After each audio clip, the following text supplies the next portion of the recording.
ಹುಡುಗ ಹುಡುಗಿನ ಮನೆಗೆ ನೋಡೋದಿಕ್ ಬಂದಾಗ ಏನೋ ಗೊತ್ತಿಲ್ಲ ಮನ್ಸು ಹೇಳ್ತು ಒಪ್ಕೊಳ್ತೀವಿ. That's also third eye. ಅದು ಗೈಡ್ ಮಾಡುತ್ತೆ, ಇಲ್ಲ ಹೋಗು. ಈ ಎರಡು ಕಣ್ಣು ಕ್ಲೋಸ್ ಆಗಿ ನಮ್ಮ ಥರ್ಡ್ ಐ ಓಪನ್ ಆದಾಗ ಒಂದು ಕಾಸ್ಮಿಕ್ ಎನರ್ಜಿನ ರಿಸೀವ್ ಮಾಡುತ್ತೆ ಬಾಡಿ. ಪತಾಂಜಲಿ ಇದನ್ನ ಅಂತರ್ಜ್ಞಾನ ಅಂತ ಹೇಳ್ತಾರೆ. ಏಕಲವ್ಯನಿಗೂ ಕೂಡ ಇದು ಆಕ್ಟಿವೇಟ್ ಆಗಿ ಎಲ್ಲೋ ಬೊಗಳಿದಂತ ನಾಯಿಗೆ ಎಲ್ಲಿಂದನೋ ಬಾಣ ಮಾಡುತ್ತೆ. ಕಣ್ಮುಚ್ಚಿ ಬುಕ್ಸ್ ಓದ್ಬೇಕು ಅಂತ ಏನಿಲ್ಲ, ಅಥವಾ ಎಲ್ಲೋ ಇರೋ ವಸ್ತುನ ಐಡೆಂಟಿಫೈ ಮಾಡಿ ಹೇಳ್ಬೇಕು ಅಂತ ಏನಿಲ್ಲ. ಈಗ ಒಬ್ಬ ವ್ಯಕ್ತಿ ನೋಡಿದ ತಕ್ಷಣ ನಿಮ್ಮ ಜೊತೆ ವ್ಯವಹಾರ ಮಾಡ್ಬೇಕಾ ಮಾಡಬಾರ್ದ, ಸ್ನೇಹ ಮಾಡ್ಬೇಕಾ ಮಾಡಬಾರ್ದ, ಯಾವ ಟೈಮಲ್ಲಿ ಯಾವ ನಿರ್ಧಾರ ತಗೊಳ್ಬೇಕು ಅನ್ನೋದು ಇಂಟ್ಯೂಷನ್ ಇಂದ ಮಾತ್ರ ಗೊತ್ತಾಗುತ್ತೆ. ಅದನ್ನ ಹೊರಗಡೆಯವರು ಹೇಳ್ಕೊಡೋದಿಕ್ಕಾಗಲ್ಲ. ಲೈಫಿಗೆ ಸಂಬಂಧಪಟ್ಟಿದ್ದು ಕ್ವಶನ್ಸ್ ಇತ್ತು ಅಂದ್ರೆ ಆ ಮಗು ಇನ್ ಫ್ಯೂಚರಲ್ಲಿ ಕಣ್ಮುಚ್ಚಿ ಕೂತಾಗ ಆನ್ಸರ್ ಸಿಗೋದಿಕ್ಕೆ ಸ್ಟಾರ್ಟ್. ನೋಡಪ್ಪ, ಈ ಸಬ್ಜೆಕ್ಟ್ ನಾನು ತಗೊಳ್ಬೇಕು, ನಾನು ಏನು ಮಾಡಲಿ? ಈ ಮಕ್ಕಳುಗಳಿಗೆ ಕಲರ್ನ ಏಳ್ಸೋದ್ರ ಮೂಲಕ ಆ ಸಬ್ ಕಾನ್ಸಿಯಸ್ ಮೈಂಡ್ಗೆ ಪ್ರಾಕ್ಟೀಸ್ ಕೊಡ್ತೀವಿ. ಥರ್ಡ್ ಐ ಆಕ್ಟಿವೇಶನ್ ಕ್ಲಾಸಸ್ಗಳಿಗೆ ನೀವು ಸೇರಿಸೋದ್ರಿಂದ ಏನಾಗುತ್ತೆ ಅಂದ್ರೆ ಅವನ ಕಾನ್ಸಿಯಸ್ ಮೈಂಡ್, ಲಾಜಿಕ್ ಮೈಂಡ್ ಯಾವಾಗ ಡೆವಲಪ್ ಆಗುತ್ತೆ, ಒಂದು 15ರಿಂದ 16 ವಯಸ್ಸು ಆಗ್ತಾ ಡೆವಲಪ್ ಆಗುತ್ತೆ. ನಮಸ್ಕಾರ ಸ್ನೇಹಿತರೆ, ಎಲ್ರಿಗೂ ಕೂಡ ಆಂಕರ್ ಲಿಖಿತ ಯೂಟ್ಯೂಬ್ ಚಾನಲ್ಗೆ ಪ್ರೀತಿಯ ಸ್ವಾಗತ. ಇವತ್ತು ನಾನು ತಂದಿರೋ ಟಾಪಿಕ್ ತುಂಬ ವಿಶೇಷ. Third I. ಹೌದು, ಥರ್ಡ್ ಐ ಅಂದರೆ ಏನು? ಮೂರನೇ ಕಣ್ಣು ಅಂದರೆ ಶಿವನಿಗೆ ಮಾತ್ರ ಇರುತ್ತೆ ಅಂತ ಎಲ್ಲರಿಗೂ ಗೊತ್ತು. ಶಿವ ಮೂರನೇ ಕಣ್ಣನ್ನು ತೆರೆದ ಅಂದರೆ ಮನ್ಮಥನೇ ಭಸ್ಮ ಆಗೋದ. ಅಂದರೆ ಮನುಷ್ಯರಲ್ಲೂ ಕೂಡ ಮೂರನೇ ಕಣ್ಣು ಇರುತ್ತಾ? ಈ ಮೂರನೇ ಕಣ್ಣೇನಾದರೂ ತೆರೆದ್ರೆ ಏನೆಲ್ಲ ಮಿರಾಕಲ್ಸ್ ಆಗ್ಬೋದು, ಏನೆಲ್ಲ ಮ್ಯಾಜಿಕ್ ಆಗ್ಬೋದು? ಈ ಗಾಂಧಾರಿ ವಿದ್ಯೆ ಅಂದರೆ ಏನು? ಥರ್ಡ್ ಐ ಆಕ್ಟಿವೇಶನ್ ಅನ್ನೋ ಪದ ಇತ್ತೀಚೆಗೆ ತುಂಬ ಟ್ರೆಂಡಿಂಗಲ್ಲಿದೆ. ಹಾಗಾದರೆ ಏನು, ಅದರಿಂದ ಏನೆಲ್ಲ ಬೆನಿಫಿಟ್ಸ್ ಆಗುತ್ತೆ, ಇವೆಲ್ಲವನ್ನ ತಿಳಿಸ್ಕೊಡೋದಕ್ಕೆ ನಮ್ಮ ಜೊತೆ ಇದ್ದಾರೆ ಸ್ಪಿರಿಚುವಲ್ ಹೀಲರ್ ಹಾಗೆ ಮೈಂಡ್ಸೆಟ್ ಕೋಚ್ ಆಗಿರುವಂಥ ಕೃಷ್ಣಕುಮಾರ್ ಅವರು. ಬನ್ನಿ ಅವ್ರನ್ನ ಕಾರ್ಯಕ್ರಮಕ್ಕೆ ಸ್ವಾಗತಿಸೋಣ. ಕೃಷ್ಣಕುಮಾರ್ ಅವರೇ, ಕಾರ್ಯಕ್ರಮಕ್ಕೆ ಸ್ವಾಗತ. ಸರ್, ಅಂದರೆ ನಾನು ಆಗಲೇ ಹೇಳಿದೆ, ಗಾಂಧಾರಿ ವಿದ್ಯೆ, ಮೂರನೇ ಕಣ್ಣು, ಥರ್ಡ್ ಐ ಆಕ್ಟಿವೇಶನ್, ಈಗಂತೂ ಇತ್ತೀಚೆಗಂತೂ ಈ ಪದ ತುಂಬ ಟ್ರೆಂಡಿಂಗಲ್ಲಿದೆ. ಏನು ಈ ಥರ್ಡ್ ಐ ಅಂದರೆ? ಮೊದಲಿಗೆ ಥರ್ಡ್ ಐ ಅಂದರೆ ಇದನ್ನು ನಾವು ತುಂಬ ನಮ್ಮ ದೇಶದ ಇತಿಹಾಸದ ನಾವು ನೋಡ್ತಾ ಹೋದರೆ ಶಿವಪುರಾಣದಲ್ಲಿ ನಾವು ನೋಡ್ಬೋದು. ಇದನ್ನು ಶಿವನೇತ್ರ ಅಂತ ನಾವು ಹೇಳ್ತೀವಿ. ಓಕೆ. ಹಾಗೆಯೇ ವೇದಗಳಲ್ಲಿ ಇದನ್ನು ಬ್ರಹ್ಮಪೀಠ ಅಂತ ನಾವು ಹೇಳ್ತೀವಿ. ಅಂದರೆ ಬ್ರಹ್ಮ ಇರುವಂಥ ಜಾಗ ಥರ್ಡ್ ಐನ ನಾವು ಹೇಳ್ತೀವಿ. ಪತಾಂಜಲಿ ಇದನ್ನ ಅಂತರ್ಜ್ಞಾನ ಅಂತ ಹೇಳ್ತಾರೆ. ಅಂದರೆ ಪತಾಂಜಲಿ ಇನ್ನೊಂದು ಹೆಜ್ಜೆ ಮುಂದೆ ಹೋಗಿ ಯಾರು ಸ್ಪಿರಿಚುಲಿಟಿಲಿ ಡೆವಲಪ್ಮೆಂಟ್ ಆಗ್ತಾ ಇದ್ದಾರೆ ಅಂತ ನಮ್ಗೆ ಗೊತ್ತಾಗುತ್ತೆ. ಅಂದರೆ ಒಂದು ಹೆಜ್ಜೆ ಮುಂದೆ ಹೋಗ್ತಾ ಇದ್ದೀನಿ, ನಾನು ಮಾಡುತ್ತಿರುವಂಥ ಪ್ರಾಕ್ಟೀಸು ಕರೆಕ್ಟಾಗಿದೆ, ಸರಿಯಾದ ವೇ ಇದೆ ಅಂತ ಯಾವಾಗ ಗೊತ್ತಾಗುತ್ತೆ ಅಂದರೆ ಥರ್ಡ್ ಐ ಆಕ್ಟಿವೇಶನ್ ಆದಮೇಲೆ ಗೊತ್ತಾಗುತ್ತೆ. ಓಕೆ. ಹಾಗೇನೆ ಇದನ್ನ ನಮಗೆ ತಾಂತ್ರಿಕ ವಿದ್ಯೆಯಲ್ಲಿ ಇದನ್ನ ಕಾಳಿ ಕೂರುವಂಥ ಜಾಗ ಅಂತ ನಾವು ಹೇಳ್ತೀವಿ. ಈ ಒಂದು ಜಾಗವನ್ನು ಶಿವಪುರಾಣದಲ್ಲಿ ಶಿವನೇತ್ರ ಅಂತ ಹೇಳ್ತೀವಿ. ಜೊತೆಗೆ ಇದನ್ನ ಬುದ್ಧನು ಕೂಡ ಬ್ಲಿಸ್ಫುಲ್ ಮೈಂಡ್ ಅಂತ ನಾವು ಬುದ್ಧ ಹೇಳ್ತಾರೆ. ಇನ್ನು ಕ್ರಿಶ್ಚಿಯಾನಿಟಿಲಿ ಕೂಡ ಎರಡು ಕಣ್ಣು ಒಂದಾದಾಗ ಬಾಡಿ ಎಲ್ಲ ವೈಟ್ ಲೈಟ್ ಆಗುತ್ತೆ ಅಂತ ಒಂದು ಮೆನ್ಷನ್ ಮಾಡ್ತಾರೆ ಕ್ರಿಸ್ಟ್. ಅದರ ಅರ್ಥ ಏನಂದ್ರೆ ಎರಡು ಕಣ್ಣು ಒಂದಾಗೋದು, ಬಾಡಿ ವೈಟ್ ಲೈಟ್ ಆಗೋದು ಅಂದ್ರೆ ಈ ಎರಡು ಕಣ್ಣು ಕ್ಲೋಸ್ ಆಗಿ ನಮ್ಮ ಥರ್ಡ್ ಐ ಓಪನ್ ಆದಾಗ ಒಂದು ಕಾಸ್ಮಿಕ್ ಎನರ್ಜಿನ ರಿಸೀವ್ ಮಾಡುತ್ತೆ ಬಾಡಿ ಅಂತ. ಹೀಗೆ ಎಲ್ಲದರಲ್ಲೂ ಕೂಡ ನಾವು ಈ ಒಂದು ಥರ್ಡ್ ಐ ಬಗ್ಗೆ ನಾವು ಉಲ್ಲೇಖ ಆಗಿರೋದನ್ನ ನಾವು ನೋಡ್ಬೋದು. ಅಂದ್ರೆ ಇದು ಪ್ರತಿಯೊಬ್ಬ ಮನುಷ್ಯನಲ್ಲೂ ಕೂಡ ಇದ್ದೇ ಇರುತ್ತೆ ಅಂತ ನನ್ನ ಒಂದು ಅನುಭವದ ಪ್ರಕಾರ ಪ್ರತಿಯೊಬ್ಬರಿಗೂ ಕೂಡ ಇದು ಒಂದು ಸರ್ಟೈನ್ ಅಮೌಂಟ್ ಆಫ್ ಪರ್ಸೆಂಟೇಜಲ್ಲಿ ಇದು ಆಕ್ಟಿವ್ ಆಗಿರುತ್ತೆ. ಇದನ್ನ ಆಕ್ಟಿವ್ ಆಗಬೇಕಂದ್ರೆ ನಮ್ಮಲ್ಲಿ ಹರಿವು ಹೆಚ್ಚು ಮಾಡ್ಕೊಳ್ಬೇಕು, ಕಾನ್ಸಿಯಸ್ನೆಸ್ನ ಹೆಚ್ಚು ಮಾಡ್ಕೊಳ್ಬೇಕು, ಏಕಾಗ್ರತೆಯನ್ನು ಹೆಚ್ಚು ಮಾಡ್ಕೊಳ್ಬೇಕು. ಓಕೆ. ಇನ್ನು ಇದನ್ನ ಗಾಂಧಾರಿ ವಿದ್ಯೆ ಅಂತಲೂ ಕೂಡ ಹೇಳ್ತಾರೆ. ಅಂದರೆ ಈ ಕುರುಕ್ಷೇತ್ರ ಸಮಯದಲ್ಲಿ ಗಾಂಧಾರಿ ಕಣ್ಣಿಗೆ ಬಟ್ಟೆ ಕಟ್ಕೊಂಡಿದ್ರು ಕೂಡ ಯುದ್ಧದಲ್ಲಿ ಏನಾಗ್ತಾ ಇದೆ ಅನ್ನೋದು ಗೊತ್ತಾಗ್ತಾ ಇರುತ್ತೆ. ಜೊತೆಗೆ ತನ್ನ ಕೆಲಸ ಕಾರ್ಯಗಳನ್ನು, ಪ್ರತಿನಿತ್ಯದ ಕೆಲಸ ಕಾರ್ಯಗಳನ್ನು ಕೂಡ ಮಾಡ್ಕೊಳ್ತಾ ಇರ್ತಾರೆ ಅಂತ ಒಂದು ಉಲ್ಲೇಖ ಇದೆ. ಅಂದರೆ ಅವ್ರಿಗೂ ಕೂಡ ಥರ್ಡ್ ಐ ಆಕ್ಟಿವೇಟ್ ಆಗಿತ್ತಾ? 100%. ಅದು ಆಕ್ಟಿವ್ ಆಗಿಲ್ದೇ ಅವರು ಇವ್ರ ಕೆಲಸಗಳನ್ನ ಮಾಡ್ಕೊಳ್ಳೋದಕ್ಕಾಗಲ್ಲ. ಓಕೆ. ಹಾಗಾಗಿ ಅವರು ಇದರಲ್ಲಿ ಸ್ವಲ್ಪ ಫೇಮಸ್ ಆಗಿರೋದ್ರಿಂದ ಅವ್ರದೇ ಒಂದು ನೇಮನ್ನು ನಾವು ತಗೊಳ್ತೀವಿ. ಹಾಗೇನೆ ಸಂಜಯನಿಗೂ ಕೂಡ ಆಗಿತ್ತು. ಧೃತರಾಷ್ಟ್ರನಿಗೆ ಮಹಾಭಾರತದಲ್ಲಿ ನಡೆಯುವಂಥ ಎಲ್ಲ ಯುದ್ಧದ ಎಲ್ಲ ಸಿಚುವೇಶನ್ಗಳನ್ನ ವಿವರಿಸ್ತಾ ಹೋಗ್ತಿದ್ರು. ಎಲ್ಲೋ ನಡೆಯುವಂಥ ಯುದ್ಧವನ್ನ ಎಲ್ಲೋ ಕೂತ್ಕೊಂಡು ಹೇಳ್ತಾ ಹೋಗ್ತಿದ್ರು. ಇದ್ರ ಜೊತೆಗೆ ಏಕಲವ್ಯನಿಗೂ ಕೂಡ ಇದು ಆಕ್ಟಿವೇಟ್ ಆಗಿತ್ತು, ಆಕ್ಟಿವೇಟ್ ಮಾಡ್ಕೊಂಡಿದ್ರು. ಹಾಗಾಗಿ ಎಲ್ಲೋ ಬೊಗಳಿದಂಥ ನಾಯಿಗೆ ಎಲ್ಲಿಂದನೋ ಬಾಣ ಹೊಡೆದ್ರು. ದ್ರೋಣಾಚಾರ್ಯರು ಎಲ್ಲೋ ಇರ್ತಾರೆ, ಇವರೆಲ್ಲೋ ಒಂದ್ ಕಡೆ ಇರ್ತಾರೆ. ಆ ಥರ್ಡ್ ಐ ಮೂಲಕನೇ ಅವರು ಮಾಡುವಂತ, ಅವ್ರು ಹೇಳ್ಕೊಡುವಂತ ವಿದ್ಯೆಯನ್ನ ಆಲಿಸಿ ನೋಡಿ ವಿದ್ಯೆಯನ್ನ ಕಲ್ತರು ಏಕಲವ್ಯ. ಅಂದ್ರೆ ನಮ್ಮ ಅಂತರ್ಜ್ಞಾನವೇ ಈ ಥರ್ಡ್ ಐ ಅಂತಾನ? ಅಂತರ್ಗುರು ಥರ್ಡ್ ಐ, ಅಂತರ್ಜ್ಞಾನ, ಆತ್ಮದ ಕಣ್ಣು, ಇಂಟ್ಯೂಷನ್, ಕ್ಲಿಯರಿಟಿ. ನಮ್ಮ ಜೀವನದ ಬಗ್ಗೆ ನಮ್ಗೆ ಕ್ಲಾರಿಟಿ ಸಿಗ್ತಾ ಇದೆ ಅಬ್ಬಾ ಅಂದ್ರೆ ನಿಮಗೂ ಕೂಡ ಥರ್ಡ್ ಐ ಆಕ್ಟಿವೇಶನ್ ಆಗಿದೆ ಅಂತ. ಥರ್ಡ್ ಐ ಆಕ್ಟಿವ್ ಆಗಿದೆ ಅನ್ನೋದು ನಮ್ಗೆ ಹೇಗೆ ಗೊತ್ತಾಗುತ್ತೆ?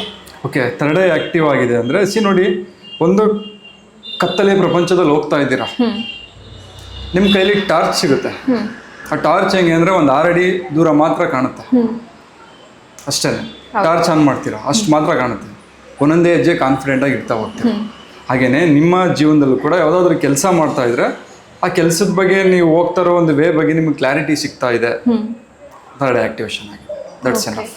ಕಲರ್ನೇ ಹೇಳ್ಬೇಕು ಅಂತ ಏನಿಲ್ಲ, ಕಣ್ಮುಚ್ಚಿ ಬುಕ್ಸ್ ಓದಬೇಕು ಅಂತ ಏನಿಲ್ಲ, ಅಥವಾ ಎಲ್ಲ ಇರೋ ವಸ್ತುನ ಐಡೆಂಟಿಫೈ ಮಾಡಿ ಹೇಳ್ಬೇಕು ಅಂತ ಏನಿಲ್ಲ. ನಿಮ್ಮ ಲೈಫ್ ಬಗ್ಗೆ ನಿಮಗೆ ಕ್ಲಾರಿಟಿ ಯಾವಾಗ ಸಿಗುತ್ತೆ ನೋಡಿ, ಕತ್ತಲಲ್ಲಿ ಅಷ್ಟಾಗಲ್ಲ ಬೆಳಕು ಯಾವಾಗ ಸಿಗುತ್ತೆ, ನೀವು ಧೈರ್ಯವಾಗಿ ಮುಂದೆ ಹೋಗ್ತೀರಾ.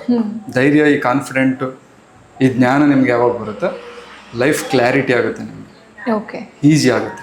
ಇದೇ ಥರ್ಡ್ ಆಕ್ಟಿವೇಶನ್. ಅಂದ್ರೆ ನಾವು ಏನ್ ಮಾಡ್ತಾ ಇದೀವಿ ಅನ್ನೋ ಒಂದು ಆ ಪರಿಜ್ಞಾನ ಅಥವಾ ಒಂದು ಅರಿವು ನಮ್ಮಲ್ಲಿ ಮೂಡುತ್ತೆ ಅಂತ.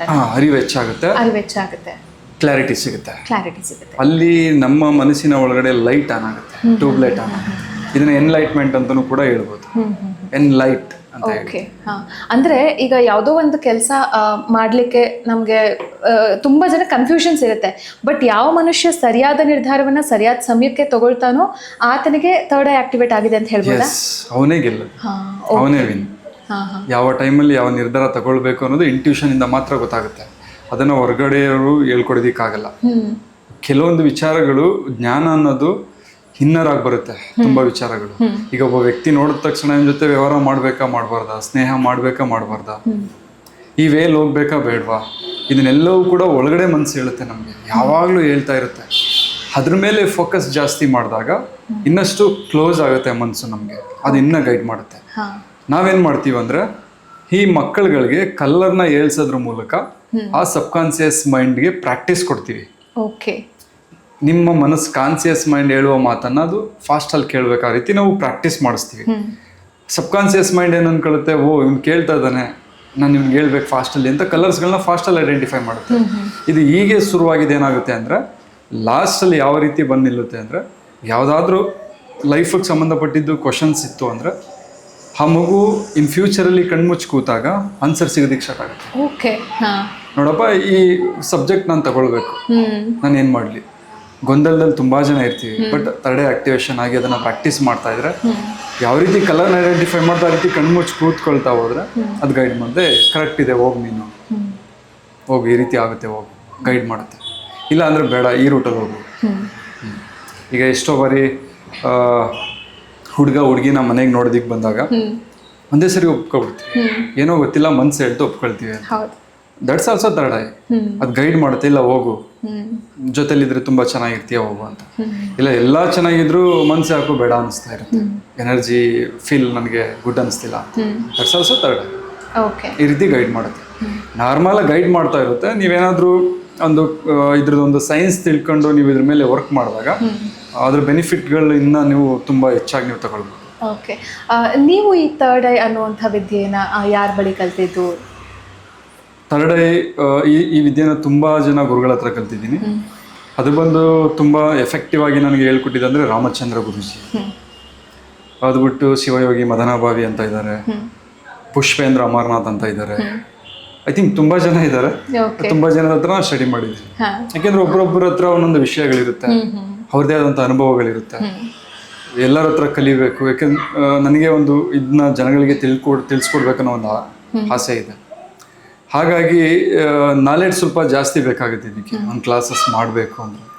ಆಗ 4-6 ಜನ ಗುರುಗಳ ಜೊತೆ ಕಲಿತಾಗ ಏನಾಗುತ್ತೆ ಅಂದರೆ ಅವರೆಲ್ಲರ ಜ್ಞಾನ ಅದನ್ನು ತಗೊಂಡು ನಂದು ಓನ್ ಜ್ಞಾನವಾಗಿ ಕನ್ವರ್ಟ್ ಮಾಡಿ ಅದನ್ನು ನಾವು ಗೈಡ್ ಮಾಡ್ಬೋದು. ಹಾಗಾಗಿ ತುಂಬ ಜನ ಗುರುಗಳಿದ್ದಾರೆ.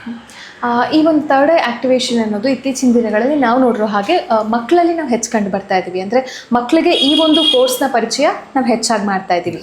ಸೊ ಹಾಗಾಗಿ ಮಕ್ಕಳಲ್ಲಿ ಯಾವ ರೀತಿಯಾಗಿ ಈ ಒಂದು ಥರ್ಡ್ ಐ ಆಕ್ಟಿವೇಶನ್ ಬಗ್ಗೆ ಅರಿವನ್ನು ಮೂಡಿಸ್ಬೋದು ಅಂತ?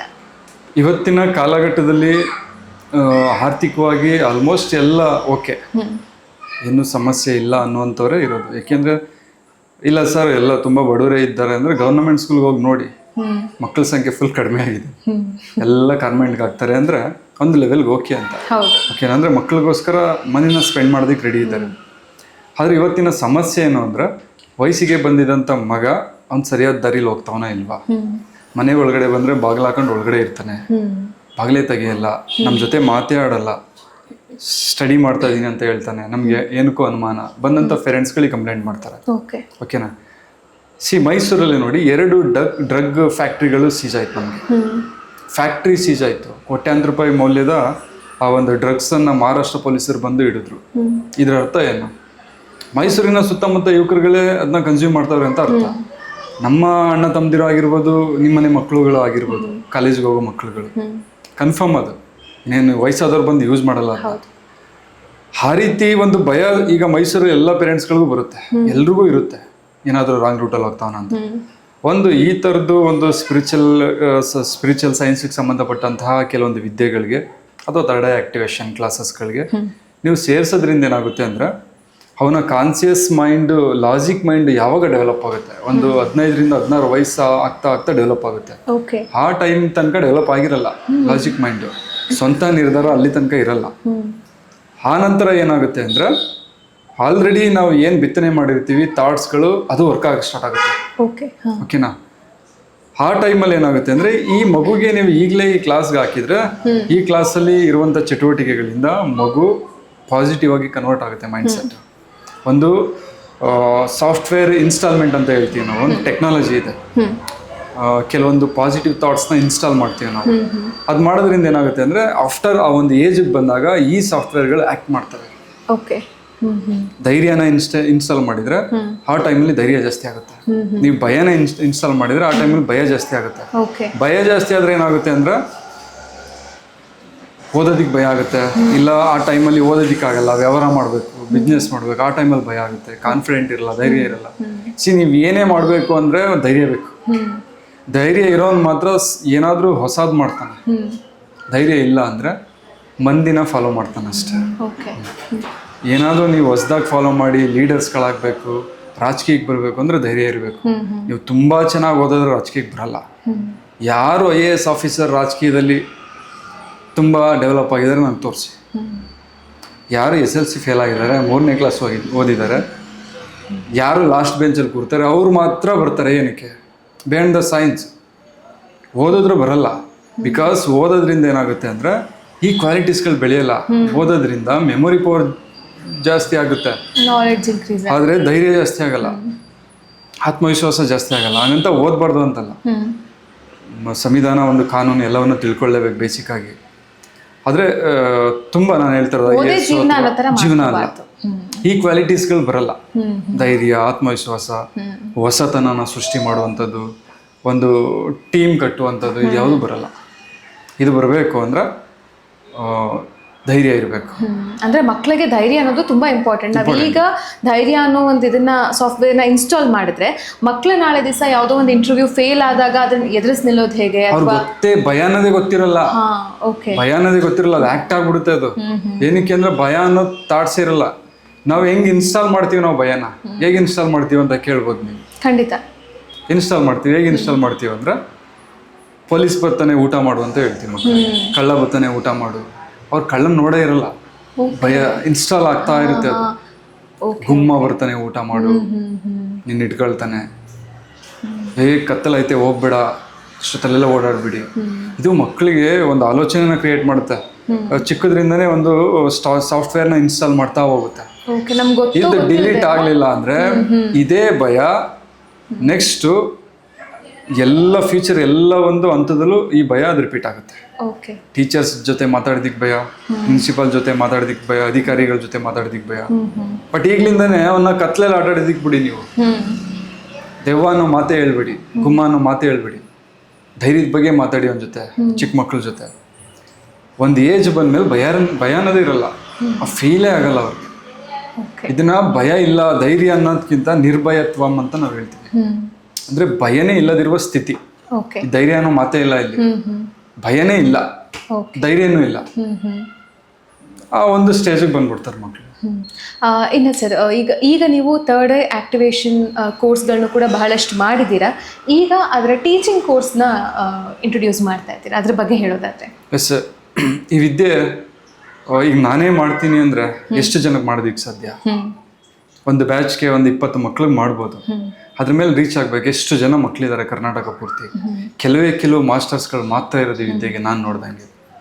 ಹಾಗಾಗಿ ಎಲ್ಲ ಮಕ್ಳಿಗೂ ರೀಚ್ ಆಗಬೇಕು ಅಂದರೆ ಇದನ್ನು ಕಲಿತು ಪ್ರೊಫೆಷನಲ್ ಆಗಿ ತಗೊಂಡು ಕ್ಲಾಸಸ್ ಮಾಡೋ ರೀತಿ ಯಾರಾದರೂ ಸಿಗ್ಬೇಕು ಮನಸ್ಥಿತಿ ಇರೋರು, ಯೋಗ ಮಾಸ್ಟರ್ಸ್ಗಳಾಗ್ಬೋದು ಅಥವಾ ಸ್ಪಿರಿಚುವಲ್ ಮಾಸ್ಟರ್ಸ್ಗಳಾಗ್ಬೋದು, ಅವ್ರದ್ದೇ ಆದಂಥ ಒಂದು ಅಕಾಡೆಮಿ ಯಾವುದಾದ್ರೂ ಅಬಕಾಸ್, ಚೆಸ್ ಈ ರೀತಿ ಏನಾದರೂ ಒಂದು ಅಕಾಡೆಮಿ ನಡೆಸ್ತಾ ಇದ್ರೆ ಅವ್ರು ಕಲಿತು ಇದನ್ನು ಟೀಚ್ ಮಾಡ್ಬೋದು ಮಕ್ಕಳುಗಳಿಗೆ. ಆಗ ಸಾಕಷ್ಟು ಜನ ಮಕ್ಕಳಿಗೆ ರೀಚ್ ಆಗುತ್ತೆ. ಇದು ಒಂದು ಒಳ್ಳೆಯ ವಿಷಯ, ಎಲ್ಲರಿಗೂ ರೀಚ್ ಆಗಲಿ. ಇವತ್ತಿನ ಕಾಲಘಟ್ಟದಲ್ಲಿ ಈ ಸ್ಪಿರಿಚುವಲ್ ಸಂಬಂಧಪಟ್ಟಂತಹ ಎಲ್ಲ ಒಂದು ಒಳ್ಳೆಯ ವಿಷಯಗಳು ಬೇಗ ರೀಚ್ ಆಗುತ್ತೆ ಮತ್ತು ಬೇಗ ತಲುಪುತ್ತೆ ಜನಗಳಿಗೆ. ಹಾಗೆ ಇದೊಂದು ವಿದ್ಯೆ ತಲುಪಲಿ ಅನ್ನೋದು ನನ್ನದೊಂದು ಆಸೆ. ಸೊ ಹಾಗಾಗಿ ನೀವು ಟೀಚಿಂಗ್ ಕೋರ್ಸ್ನ ಇಂಟ್ರೊಡ್ಯೂಸ್ ಮಾಡ್ತಾ ಇದ್ದೀವಿ. ಹೌದು, ಹಾಗಾಗಿ ಟೀಚಿಂಗ್ ಕೋರ್ಸ್ ಮಾಡ್ತಾ ಇದ್ದೀನಿ. ಓವರಾಲ್ ಆಗಿ ಹೇಳೋದಾದ್ರೆ ಈ ಥರ್ಡ್ ಐ ಆಕ್ಟಿವೇಶನ್ ಆಗೋದ್ರಿಂದ ಮಕ್ಕಳಲ್ಲಿ ಏನು ಬೆನಿಫಿಟ್ ಕಾಣುತ್ತೆ ಅಂದರೆ, ಈಗ ಅಟ್ ಪ್ರೆಸೆಂಟ್ ಏನಾದರೂ ನಾವು ಎಕ್ಸ್ಪೆಕ್ಟ್ ಮಾಡ್ಬೋದು ಅಂದರೆ ಮಕ್ಕಳಲ್ಲಿ ಈ ಕೆಲವು ಮಕ್ಕಳು ಓದೋದ್ರಲ್ಲಿ ಮುಂದೆ ಇರಲ್ಲ ಅಥವಾ ಕೆಲವು ಮಕ್ಕಳು ಆ್ಯಕ್ಟಿವ್ ಆಗಿರಲ್ಲ. ಈ ಥರ್ಡ್ ಐ ಆಕ್ಟಿವೇಟ್ ಆಗಿರೋದ್ರಿಂದ ಅವ್ರು ಓದೋದ್ರಲ್ಲಿ ಮುಂದೆ ಬರ್ತಾರೆ ಅಥವಾ ಅವ್ರು ತುಂಬ ಆ್ಯಕ್ಟಿವ್ ಆಗಿರ್ತಾರೆ. ಅವರ ಒಂದು ಬೆಳವಣಿಗೆಯಲ್ಲಿ ಏನಾದರೂ ನಾವು ಗ್ರೋತ್ ಕಾಣ್ಬೋದಾ ಅಂತ? ಇದು ತುಂಬಾ ಪಾಸಿಟಿವ್ ಆಗಿ ಕೂಡ ವರ್ಕ್ ಆಗುತ್ತೆ. ನೀವು ಹೇಳಿದ ಒಂದು ಪ್ರಶ್ನೆ ಹಾಗೆ ನೆಗೆಟಿವ್ ಆಗಿ ಕೂಡ ವರ್ಕ್ ಆಗುತ್ತೆ. ಏನಕ್ಕೆ ಅಂದ್ರೆ ಇವತ್ತಿನ ದಿನ ಪೇರೆಂಟ್ಸ್ಗಳು ಜನಗಳು ಹೇಗಿದ್ದಾರೆ ಅಂದ್ರೆ ಎಲ್ಲ ಟ್ರೀಟ್ಮೆಂಟ್ ಕೊಡಿ, ನೀವು ನಾಳೆಗೆ ರಿಸಲ್ಟ್ ಬೇಕು. ಯಾಕೆಂದ್ರೆ ಪ್ರಪಂಚನೂ ಹಾಗೆ ಫಾಸ್ಟ್ ಅಲ್ಲಿದೆ. ಹಾಗಾಗಿ ಇವತ್ತು ಕ್ಲಾಸ್ ಮಾಡಾದ್ಮೇಲೆ ನಾವೇನಾದ್ರೂ ಈಗ ಹೇಳ್ತು ಅಂದ್ರೆ ಈ ತರ ರಿಸಲ್ಟ್ ಬರುತ್ತೆ ಅಂತ ಆಫ್ಟರ್ ಕ್ಲಾಸ್ ಮುಗಿಸ್ಕೊಂಡು ಹೋಗಿ 2 days ಆದ್ಮೇಲೆ ಕಾಲ್ ಮಾಡ್ತಾರೆ, ನಮ್ಮ ಮಗು ಹಾಗೇ ಇದ್ದಾನೆ, ಏನು ಡೆವಲಪ್ ಆಗಿಲ್ಲ. ಅಷ್ಟು ಆತುರವಾಗಿ ಅವರು ರಿಸಲ್ಟ್ನ ಎಕ್ಸ್ಪೆಕ್ಟ್ ಮಾಡ್ತಾರೆ. ಕೆಲವೊಂದು ಸಾಫ್ಟ್ವೇರ್ಸ್ಗಳು ಅದು ವರ್ಕ್ ಆಗೋದಕ್ಕೆ ಟೈಮ್ ಟು ಟೈಮ್ ಅದು ವರ್ಷದಿಂದ ವರ್ಷ ತಗೊಳ್ತಾ ಹೋಗುತ್ತೆ. ನಾನು ಹೇಳಿದೆ ಲಾಜಿಕಲ್ ಮೈಂಡ್ ಸ್ಟಾರ್ಟ್ ಆಗೋದೇ 17 ವರ್ಷದಿಂದ, ಅಲ್ಲಿ ತನಕ ತಗೊಳುತ್ತೆ. ನೀವು ಇಮಿಡಿಯೇಟಾಗಿ ರಿಸಲ್ಟ್ ನೋಡ್ಬೋದು ಅಂದರೆ ನೀವು ಆ್ಯಟಿಟ್ಯೂಡ್ ಚೇಂಜ್ ಆಗುತ್ತೆ, ನಿಧಾನವಾಗಿ ಚೇಂಜ್ ಆಗುತ್ತೆ, ಮೆಮೊರಿ ಪವರ್ ಇಂಪ್ರೂವ್ ಆಗುತ್ತೆ. ಅದೆಲ್ಲದಕ್ಕಿಂತ ಹೆಚ್ಚಾಗಿ ಮಗು ಮನಸ್ಸೊಳಗಡೆ ಒಂದು ವಿಷಯ ಗೊತ್ತಾಗುತ್ತೆ, ನನ್ನ ಮನಸ್ಸೊಳಗಡೆ ಕಲ್ಲರ್ನ ಹೇಳುವಂಥ ಶಕ್ತಿ ಐತೆ, ಇಲ್ಲ ಏನೋ ಒಂದು ಐತೆ. ಮೊದಲನೇ ಏನು ಗೊತ್ತಾ, ಕಣ್ಮುಚ್ಚಿ ಮನಸ್ಸನ್ನ ಆ ಮಗುನ ಅಂತರ್ಮುಖಿಯಾಗಿ ನಾವು ಕರ್ಕೊಂಡು ಹೋಗೋದೇ ಮೊದಲನೇ ಯಶಸ್ಸು. ಓಕೆ, ಯಾರು ಕಣ್ಮುಚ್ಚಿ ಒಳಗಡೆ ನೋಡೋದಕ್ಕೆ ರೆಡಿ ಇಲ್ಲ, ತಯಾರಿಲ್ಲ, ರೆಡಿ ಇಲ್ಲ. ಒಳಗಡೆ ಒಂದು ವಿಶೇಷವಾದಂಥ ಪ್ರಪಂಚ ಐತೆ ಅನ್ನೋದಕ್ಕೆ ಒಪ್ಕೊಳ್ಳೋದಕ್ಕೆ ರೆಡಿ ಇಲ್ಲ ಯಾರು. ಯಾಕೆಂದರೆ ಅಷ್ಟು ಬಿಸಿಯಾಗಿರ್ತೀವಿ ಒಳಗಡೆ, ಓಡ್ತಾ ಇದೀವಿ. ಒಂದು ಕ್ಷಣ ಕಣ್ಮುಚ್ಚಿ ಕೂತ್ಕೊಳ್ಳೋದಕ್ಕೂ ಆಗಲ್ಲ ನಮ್ಮ ಕೈ. ಒಂದು ಭಯನೂ ಇರ್ಬೋದು, ಎಷ್ಟೋ ಜನಕ್ಕೆ ಭಯ. ಕಣ್ಮುಚ್ಚಿದ್ರೆ ಏನೇನೋ ಥಾಟ್ಸ್ ಬರುತ್ತೆ, ಭಯ. ಹಾಗಾಗಿ ಕಣ್ಮುಚ್ಚೋದಕ್ಕೆ ಭಯ ಅವ್ರಿಗೆ. ಏನಕ್ಕೆ ಅಂದರೆ ಕಣ್ಮುಚ್ಚಿದಾಗ ನಾನು ಒಬ್ಬಂಟಿ ಆಗ್ತೀನಿ ನಾನು, ಏಕಾಂತದಲ್ಲಿ ಇರ್ತೀನಿ. ಒಬ್ಬಂಟಿತನ ನಮಗೆ ತುಂಬ ಭಯ ತಂದ್ಕೊಡುತ್ತೆ. ಏನಕ್ಕೆ ಅಂದರೆ ಒಂಟಿತನದ ಪರಿಚಯ, ಏಕಾಂತದ ಪರಿಚಯ ನಮ್ಗೆ ಆಗಿಲ್ಲ, ಅದರಲ್ಲಿರೋ ಎನರ್ಜಿ ನಮ್ಗೆ ಗೊತ್ತಿಲ್ಲ. ಒಂಟಿತನದಲ್ಲಿ ಇಡೀ ಪ್ರಪಂಚ ಗೆಲ್ಲಬಲ್ಲೆ ಅನ್ನೋ ಒಂದು ಶಕ್ತಿ ನಮ್ಗೆ ಗೊತ್ತಿಲ್ಲ. ನಮಗೇನು ಅಂದರೆ ಜನಗಳ ಗುಂಪಿನಲ್ಲಿ, ಜೊತೆಯಲ್ಲಿ, ಒಂದು ಗುಂಪಿನಲ್ಲಿ, ಒಂದು ತಂಡದಲ್ಲಿ ಎಲ್ಲರ ಜೊತೆ ನಾನು ಒಂದು ಮುಖವಾಡ ಹಾಕೊಂಡು ಇದ್ದೇ ಅಭ್ಯಾಸ. ಕಣ್ಮುಚ್ಚಿದಾಗ ನನ್ನ ರಿಯಾಲಿಟಿ ನನಗೆ ಕಾಣುತ್ತೆ. ಅಂದರೆ ಯಾವುದೇ ಮುಖವಾಡ ಇಲ್ಲದೆ ನಾನು ಬೆತ್ತಲಾಗ್ತೀನಿ. ಅದನ್ನ ನೋಡೋದಕ್ಕೆ ನನ್ನ ಕೈಲಾಗಲ್ಲ. ಅಂದರೆ ದಟ್ಸ್ ಮೀನ್ ಏನು ಅಂದರೆ ನನ್ನೊಳಗಡೆ ಎಷ್ಟೋ ನೆಗೆಟಿವ್ ಥಾಟ್ಸು, ನೆಗೆಟಿವ್ ಎನರ್ಜಿ ಇರುತ್ತೆ. ಕಣ್ಮುಚ್ಚಿದ್ರೆ ಬೇಡದಿರೋಲ್ಲ ಅದೆಲ್ಲ ಬರ್ತಾ ಹೋಗುತ್ತೆ. ಹಾಗಾಗಿ ಕಣ್ಮುಚ್ಚಕ್ಕೆ ನಮಗೆ ಭಯ. ಈ ಒಂದು ಪ್ರಾಕ್ಟೀಸ್ ಮಾಡೋದ್ರಿಂದ ಮಗುಗೆ ಒಂದು ವಿಷಯ ಗೊತ್ತಾಗ್ಬಿಡುತ್ತೆ, ಈ ಒಳಗಡೆ ಒಂದು ಪ್ರಪಂಚ ಇದೆಯಪ್ಪ, ಅದು ನನಗೇನು ಬೇಕೆಲ್ಲ ಕೊಡ್ತಾ ಇದೆ, ಕಲರ್ಸ್ ಹೇಳ್ತಾ ಇದೆ, ನಾನು ಓದ್ಬೋದು, ಒಂದು ಎನರ್ಜಿ ಇದೆ ಅಂತ ಗೊತ್ತಾಗ್ಬಿಡುತ್ತೆ. ಮಗು ಅದನ್ನ ಕ್ಯಾಚ್ ಮಾಡ್ಬಿಡುತ್ತೆ, ಅನ್ಕಾನ್ಸಿಯಸ್ ಆಗಿ ಕ್ಯಾಚ್ ಮಾಡುತ್ತೆ, ಸಬ್ ಕಾನ್ಸಿಯಸ್ ಲೆವೆಲಲ್ಲಿ. ಇನ್ನು ಯಾವುದೇ ವಿಚಾರದಲ್ಲಿ ಮಗು ತನ್ನ ಒಳಗಡೆ ಹೋಗುತ್ತೆ. Okay, thank you sir, thank you so much. ಇಷ್ಟೊತ್ತು ಕಾರ್ಯಕ್ರಮದಲ್ಲಿ ಇದು ಥರ್ಡ್ ಐ ಅಂದ್ರೇನು, ಗಾಂಧಾರಿ ವಿದ್ಯೆ ಅಂದ್ರೇನು, ಅದರಿಂದ ಏನೆಲ್ಲ ಬೆನಿಫಿಟ್ಸ್ ಆಗುತ್ತೆ ಅನ್ನೋದನ್ನ ತುಂಬ ವಿವರಣೆಯಾಗಿ ತಿಳಿಸ್ಕೊಟ್ಟಿದ್ದೀರಾ. Thank you so much. Thank you very much. Okay ವೀಕ್ಷಕರೇ, ನೋಡಿದ್ರಲ್ಲ, ಥರ್ಡ್ ಐ ಅಂದರೆ ತುಂಬ ಜನಕ್ಕೆ ಏನು ಅನ್ನೋದೇ ಕಾನ್ಸೆಪ್ಟ್ ಗೊತ್ತಿರಲ್ಲ, ಅದು ಬರೀ ಶಿವನಿಗೆ ಮಾತ್ರ ಇರುತ್ತೆ ಅಂತ ಅಂದ್ಕೊಂಡಿದ್ವಿ. ಆದರೆ ಇವತ್ತು ತಿಳಿಸ್ಕೊಟ್ಟಂಥ ಮಾಹಿತಿ ಕೇವಲ ಸ್ವಲ್ಪ. ಮುಂದಿನ ದಿನಗಳಲ್ಲಿ ಮತ್ತಷ್ಟು ಇದ್ರ ಬಗ್ಗೆ ಮಾಹಿತಿಯನ್ನು ನೀಡೋಣ. ಇದೇ ರೀತಿಯಾದಂಥ ಮತ್ತಷ್ಟು ವಿಡಿಯೋಗಳನ್ನು ನೋಡಬೇಕಂದ್ರೆ ನನ್ನ ಚಾನಲ್ನ ಸಬ್ಸ್ಕ್ರೈಬ್ ಮಾಡಬೇಕು. ಆ್ಯಂಕರ್ ಲಿಖಿತ ಯೂಟ್ಯೂಬ್ ಚಾನಲ್ನ ಸಬ್ಸ್ಕ್ರೈಬ್ ಮಾಡಿ, ಶೇರ್ ಮಾಡಿ, ಲೈಕ್ ಮಾಡಿ, ಹಾಗೆ ನಿಮ್ಮ ಅನಿಸಿಕೆ ಅಭಿಪ್ರಾಯಗಳನ್ನು ಕಮೆಂಟ್ಸ್ ಮೂಲಕ ತಿಳಿಸಿ. ಧನ್ಯವಾದ. ಮತ್ತಷ್ಟು ವಿಡಿಯೋಗಳಿಗಾಗಿ ಆ್ಯಂಕರ್ ಲಿಖಿತ ಯೂಟ್ಯೂಬ್ ಚಾನಲ್ನ ಸಬ್ಸ್ಕ್ರೈಬ್ ಮಾಡಿ, ಲೈಕ್ ಮಾಡಿ, ಶೇರ್ ಮಾಡಿ, ಹಾಗೂ ನಿಮ್ಮ ಅನಿಸಿಕೆ ಅಭಿಪ್ರಾಯಗಳನ್ನು ಕಮೆಂಟ್ ಮೂಲಕ ತಿಳಿಸಿ.